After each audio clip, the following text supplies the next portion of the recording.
Bonjour et bienvenue. Ce soir, je vous propose la solution de l'examen baccalauréat 2018, filière sciences mathématiques, session normale. Je vais vous laisser le lien du sujet à la description. Je commence par l'exercice de l'électricité. Il comporte 3 parties. La première partie concerne la réponse d'un circuit ou bien d'un dipôle RC à un échelon de tension montant. La deuxième partie concerne l'établissement d'un courant dans un dipôle RL et en même temps la rupture du courant. Et la troisième partie est consacrée aux oscillations électriques dans un circuit RLC série en régime forcé. Commençons par la première partie. Alors, il s'agit d'un condensateur qu'on ne connaît pas sa capacité pour le moment, et un conducteur ohmique de résistance R égale à 2 kΩ, et un dipôle, ou bien un générateur de tension idéale E, qu'on ne connaît pas pour le moment, et un interrupteur K. Donc, les 3 dipôles sont montés en série. À l'instant T où on ferme l'interrupteur, alors cet instant est considéré origine des dates. Et par un outil informatique approprié, donc on obtient la courbe qui représente les variations de la dérivée de la tension en borne du condensateur par rapport au temps en fonction de la tension appliquée au condensateur. La première partie, ou bien la première question, vous demande d'établir l'équation différentielle vérifiée par la tension UC. Alors pour répondre, donc ici je dois représenter la tension en borne du conducteur ohmique. Donc le conducteur ohmique réagit comme un récepteur. Donc voilà le sens de la flèche qui représente la tension UR. Donc l'additivité tension va donner UC plus UR égale à E. Et UC, donc voilà, alors on va trouver la fonction ou bien l'équation différentielle vérifiée par UC, donc je la laisse comme elle est, plus UR, donc UR c'est R fois I, et I donc n'est autre que la dérivée de la charge électrique du condensateur par rapport au temps, et on sait que la charge électrique Q égale à C fois UC, donc UR ça va donner R fois C fois DUC sur DT égale à E. Ok. Donc je vais ramener ce terme ici et je simplifie, ou bien je factorise par RC et je trouve DUC sur DT, alors plus UC sur RC égale à E sur RC. Alors voilà l'équation différentielle vérifiée par la tension UC. La deuxième question, on doit trouver la valeur de E et en même temps vérifier que C égale à 10 nanofarads. Pour répondre à la question 2, donc on va exploiter cette représentation graphique de la variation de UC par rapport au temps en fonction du UC. Alors on voit que DUC sur DT c'est une fonction décroissante, et lorsque DUC sur DT s'annule, ok, à ce moment-là on a atteint le régime permanent.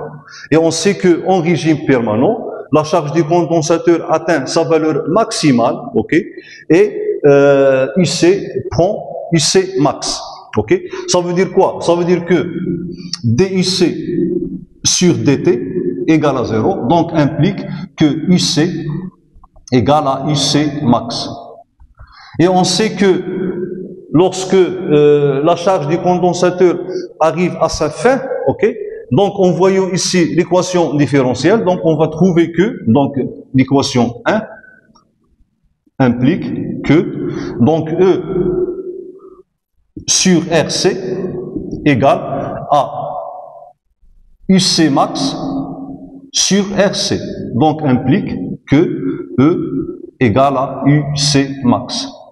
Et graphiquement, UC max, d'après la figure, égale à 6 volts, parce que cette abscisse-là correspond à l'ordonnée DUC sur DT égale à 0. Donc, égale à 6 volts, ainsi, E égale à 6 volts. Pour vérifier que C égale à 10 nanofarads, ok, on va prendre l'instant initial, ça veut dire à T égale à 0. Alors à T égale à 0, DUC sur DT égale à 30 volts Et d'après l'équation différentielle, alors à t égale à 0, bien sûr que UC égale à 0, ok? Ça veut dire que DUC sur DT, on revient à l'équation différentielle égale à E sur RC. Donc là, on va écrire que à t égale à 0, on a UC égale à 0. Donc, d'après 1, DUC sur DT sera égal à E sur RC. Et du coup, donc, on en déduit que c'est ainsi, c'est égal. Donc, égal à DUC, pardon, égal à E, divisé par R fois DUC sur DT, bien sûr, à l'instant T égal à 0. Alors, graphiquement, on a la valeur de DUC sur DT égale à 30 volts par mètre, et on a la valeur de E qu'on vient de déterminer, R est donné, donc tout calcul fait, on trouve application numérique, donc on trouve bel et bien C égale à 10 nanofarads. Bon, la question 3, on définit le rendement énergétique de la charge du condensateur par cette formule, ρ égale à EC sur EG. Alors EC, c'est l'énergie totale emmagasinée dans le condensateur, ça veut dire à la fin de la charge, et EG, c'est l'énergie, donc l'énergie fournie par le générateur. Alors on vous donne que EG égale à E, ou bien égale à C fois E. Alors donc on sait que donc lorsque le condensateur est totalement chargé, la tension à ses bornes égale à E, donc l'énergie électrostatique emmagasinée dans le condensateur égale à 1 demi C fois E. Donc ainsi, ρ sera égal à EC, donc c'est c'est 1 demi CE divisé par CE. Donc ce rendement sera égal à 1 demi, ok? Donc on peut l'écrire en pourcentage, donc ρ égale à 50%. Voilà. C'est tout pour la première partie. Passons à la deuxième partie. Passons à la deuxième partie de l'exercice. On a ce circuit-là qui comporte 3 branches. Alors la première branche est constituée d'un générateur de force électromotrice E égale à 6 volts et de résistance interne nulle. Ça veut dire que c'est un générateur idéal de tension. Un interrupteur K. La deuxième branche comporte un conducteur ohmique de résistance R1 inconnu pour le moment et une bobine réelle, ça veut dire ses caractéristiques, c'est elle qui est son inductance et sa résistance interne R égale à 20 ohms. Puis la troisième branche constituée par un conducteur ohmique de résistance R2 égale à 2 kΩ, une diode idéale, et on va prendre US égale à 0. Ça veut dire la tension seuil de cette diode. Bon, alors l'instant où on ferme l'interrupteur est considéré origine des dates. Alors dès qu'on ferme l'interrupteur, à l'aide d'un outil informatique adéquat, on enregistre les variations du courant qui circule dans la bobine en fonction du temps. Alors on vous donne le sens du courant, mais ce courant ne prend naissance qu'après la fermeture de l'interrupteur. La première partie de la question est de déterminer l'équation différentielle vérifiée par I.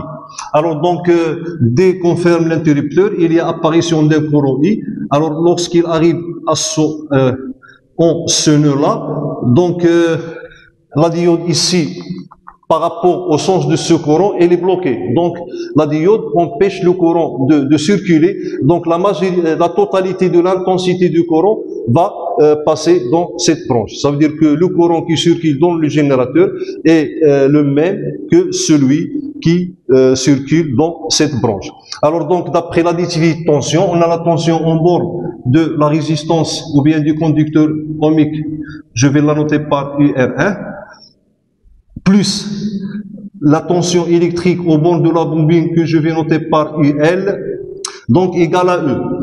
Donc la tension en bord de la bobine, alors égale à L DI sur DT, plus petit r fois I, et le conducteur ohmique, donc on applique la loi d'Ohm, ça veut dire que UR1 égale à R1 fois I, donc égale à E. Ok, donc ici je factorise par I, Et là, je factorise par L que je ramène ici, ok, donc ici je dois multiplier par 1 sur L et je trouve finalement DI sur DT, alors plus la résistance totale que je vais noter par RT, facteur de I, divisé par L, égale à E sur L. Voilà l'équation différentielle vérifiée par I, où RT égale à R1 plus petit r. La deuxième partie de la question 1, donc question 1-2, on doit déterminer la valeur de R1 et en même temps, on doit vérifier que L égale à 0,3 Henry. Alors, pour répondre à cette question, je dois bien sûr exploiter cette représentation graphique de cette figure-là. Alors là, on a deux régimes, le régime permanent, le régime transitoire. Donc, pour déterminer R1, on va considérer le régime permanent. Ça veut dire que le courant devient constant. Ok.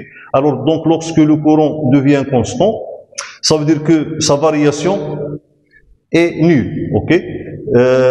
Et sa valeur, c'est, d'après cette graphe, c'est 50 milliampères. Ok. Donc, d'après l'équation différentielle, alors lorsque DI sur DT égale à 0, donc I devient max. Alors, donc, au régime permanent, DI sur DT égale à 0, donc implique que I égale à I max. Ok. Et d'après l'équation différentielle que je vais noter par 2, donc 2 implique que R total divisé par L fois I max égale à E sur L. Donc ça veut dire quoi? Ça veut dire que R total égale, donc je simplifie par L, égale à E sur I max. Et on sait que R total égale à R1 plus R. Donc ça veut dire que, donc, petit R1, pardon, R1 sera égal à E sur I max moins R.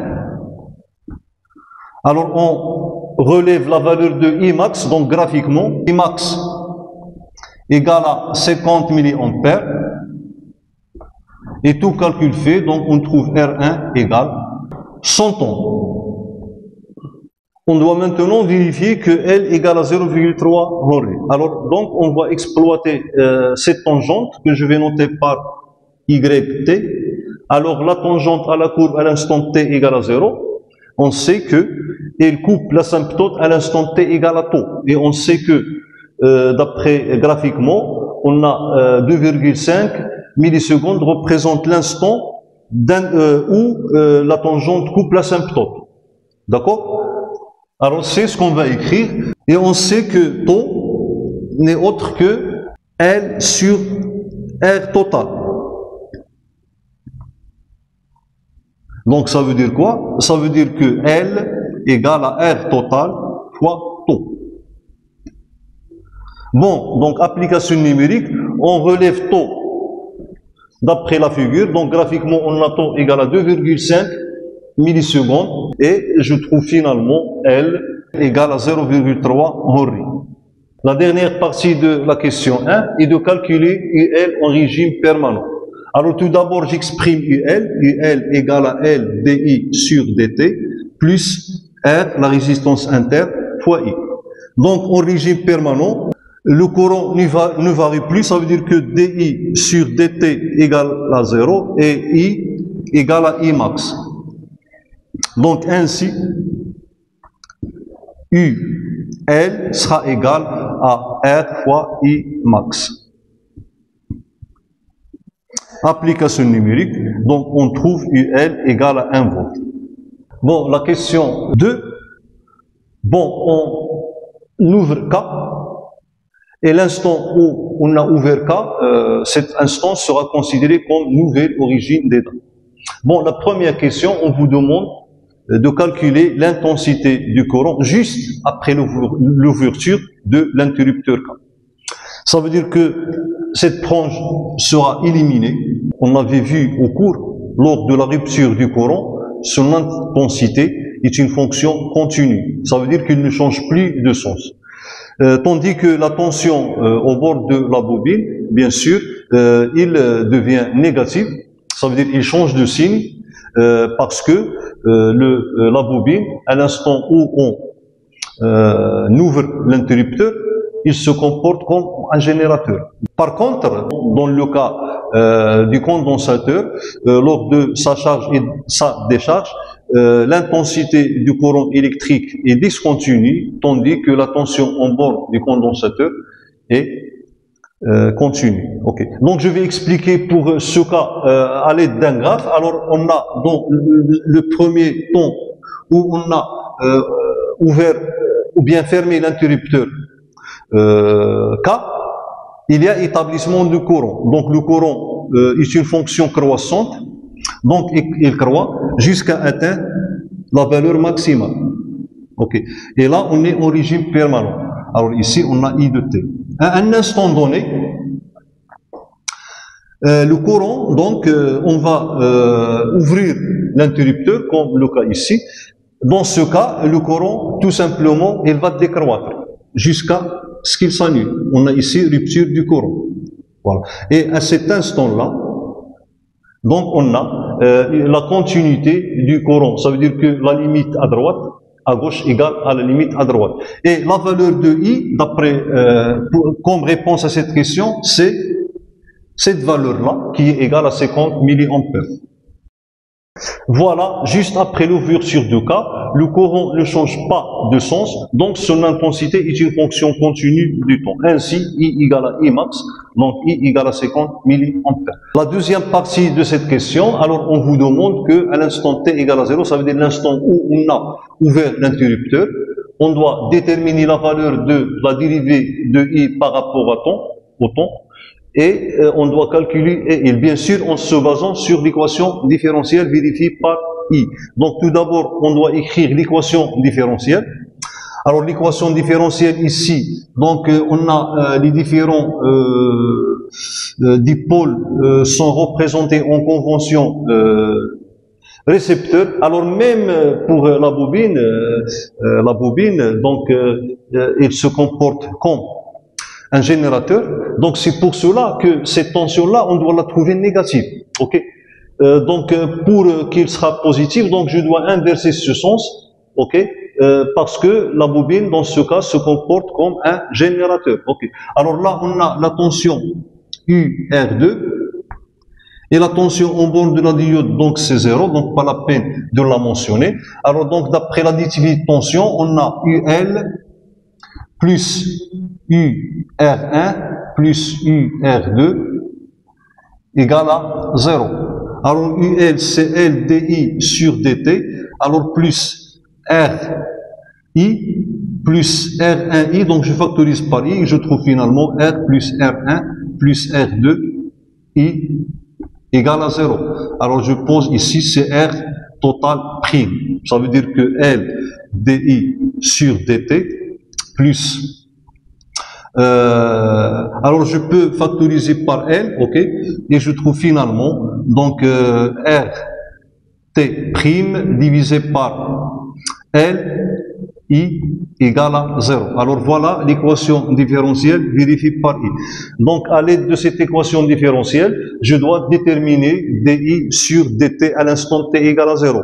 Donc à l'instant T égale à 0, on a I est connu, il est égal à I max qu'on vient de calculer. Donc, on a DI sur DT égale à moins R'T sur L fois I. Donc, à T égale à 0, on a I égale à I max. Ça veut dire que DI sur DT à l'instant T égale à 0 égale à moins R'T sur L fois I max. Donc voilà l'expression de la dérivée de I par rapport au temps. Et on fera une application numérique.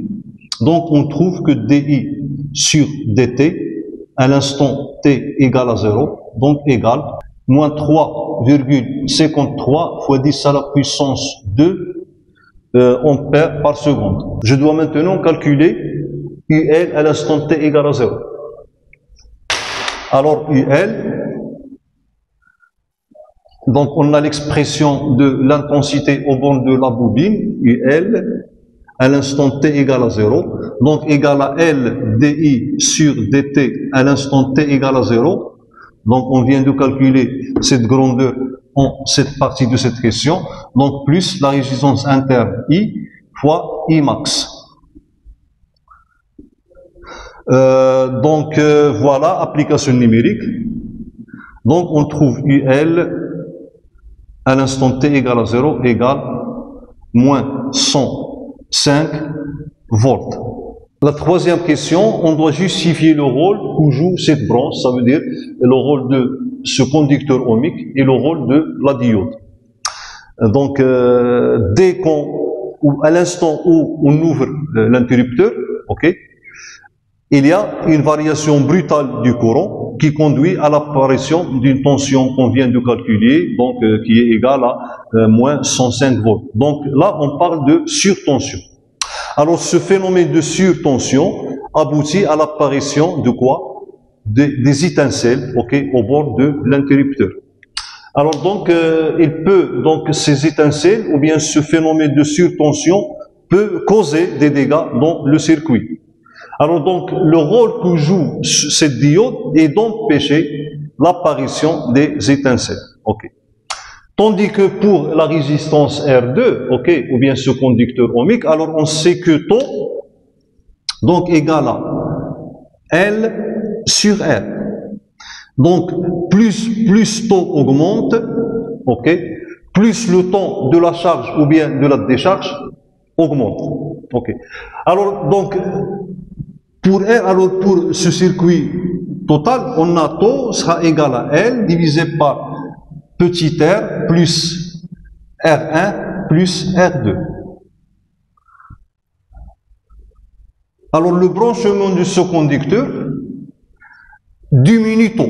Ok, ça veut dire taux diminue. Et lorsque taux diminue, le temps de la rupture du courant, ok, ça veut dire la disparition le temps que prend le courant pour disparaître et devient petit. Ça veut dire que cette résistance R2, son rôle est d'accélérer la rupture du courant, d'accélérer la disparition du courant. Alors voilà donc les deux rôles joués par ces deux dipôles. Passons maintenant à la troisième partie. Il s'agit d'un circuit RLC, ok, donc on a la bobine qu'on a utilisée précédemment. Ce conducteur ohmique a pour résistance R3 égale à 1980 ohms. On a ce condensateur de capacité C1 qu'on doit calculer lors de la réponse aux questions. Et on applique à ce dipôle une tension par un générateur GBF. Et on vous donne donc les variations de l'impédance en fonction de la fréquence.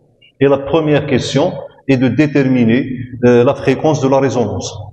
Alors donc c'est simple, il n'y a rien à calculer, sauf que se rappeler que à la résonance, on a l'impédance est minimale.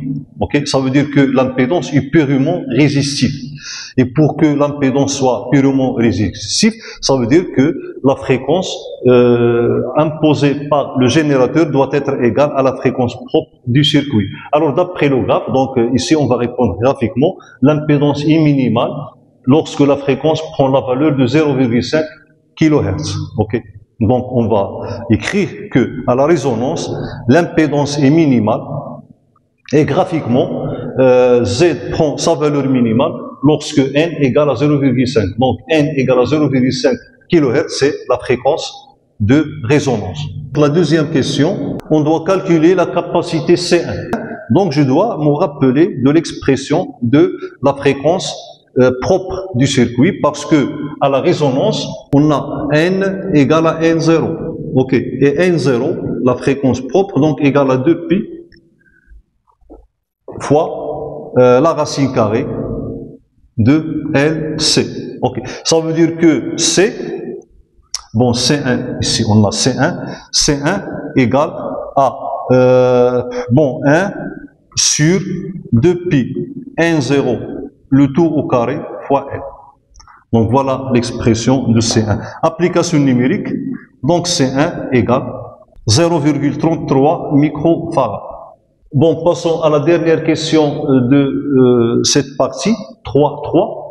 pour I égale à I0 sur la racine de 2. Alors I, il représente la valeur efficace de l'intensité du courant électrique, et I0 représente la valeur efficace de l'intensité maximale à la résonance. Ok, parce que à la résonance, l'intensité du courant est maximale, et I0 représente sa valeur efficace. Donc on doit trouver la relation entre Z, R3 et R. La deuxième partie de la question est de déduire graphiquement la largeur de la bande passante à moins 3 décibels. Ça veut dire delta N. Commençons par la première partie. Alors on a la valeur efficace de l'intensité du courant électrique égale à la valeur efficace de la tension du GPF, ça veut dire la tension imposée par le générateur à basse fréquence, divisé par Z. Et on sait que à la résonance, I0 égale AU sur, donc Z, ça veut dire que sur le graphe, on a 2 ici, qui est égal à peu près 2 kΩ, représente la résistance du circuit. Ça veut dire représente R3 plus R1, ok? R3 plus la résistance interne de la bobine. Donc, sur R3 plus petit r. Et donc, on va diviser cette tension sur la racine de 2. Ça veut dire que U sur Z sera égal à U. Donc, I0 sur la racine de 2, I0 c'est U sur la racine, sur R3 plus 2, le tout multiplié par la racine de 2. 2 fois R3 plus R. Donc, ainsi, on trouve cette relation, Z sera égal à la racine de 2 facteur de R3 plus petit r. La deuxième partie de cette question, donc on doit trouver graphiquement delta N. Alors on sait la relation qu'on a trouvée au cours de la largeur de la bande passante, ok. Alors on va utiliser cette relation pour vérifier ce résultat graphique, pour s'assurer que le résultat que j'ai trouvé est juste. Donc graphiquement, donc on voit bien que la largeur de la bande ou bien la bande passante, donc la fréquence de la résonance est limitée par 2 fréquences. La fréquence N1 où I égale à I0 sur la racine de 2, parce que I égale à I0 sur la racine de 2 admet 2 antécédents. Elle admet la fréquence N1 et la fréquence N2. Et la largeur de la bande passante, c'est N2 moins N1. Alors donc, graphiquement, je dois tout d'abord calculer Z. Donc Z égale à 2800. Alors sur le graphe, ok, je cherche 2800, ok, on a ici 2000, ok, donc graphiquement je vais trouver une valeur ici, ok. Alors cette valeur-là correspond à la fréquence N1. Bon, et cette valeur-là correspond à la fréquence N2. Donc graphiquement, donc Z correspond à 2 fréquences. La fréquence N1 qui est égale et la fréquence N2 qui est égale. Donc lorsqu'on fait les relevés du graphe, on trouve N1 égale à 0,2 kHz. Alors là, et N2 1,25 kHz.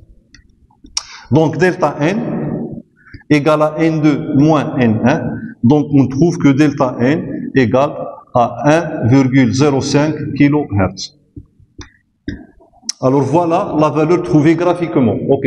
Alors donc pour m'assurer que j'ai trouvé le bon résultat, donc j'utilise la formule de delta N. On a vu que delta N, il dépend de R. Ça veut dire plus la résistance du circuit est grande, ok, plus la largeur de la bande passante est grande, ok. Et l'expression de la largeur de la bande en fonction de L et de R et le suivant. Alors, on sait que delta N égale à R total, ok? Ça veut dire R total, c'est R3 plus petit r divisé par 2pi fois R. Voilà l'expression de delta N qu'on a trouvée. Alors, vous n'avez pas le droit d'utiliser cette expression parce qu'on vous demande graphiquement. Si vous utilisez cette expression pour calculer delta N, il ne sera pas tenu en compte, ok? Parce que l'objectif, c'est de savoir comment on détermine delta N graphiquement. Et je fais mes calculs, ok? Et je trouve delta N à peu près égal à cette expression-là, 1,05 kHz.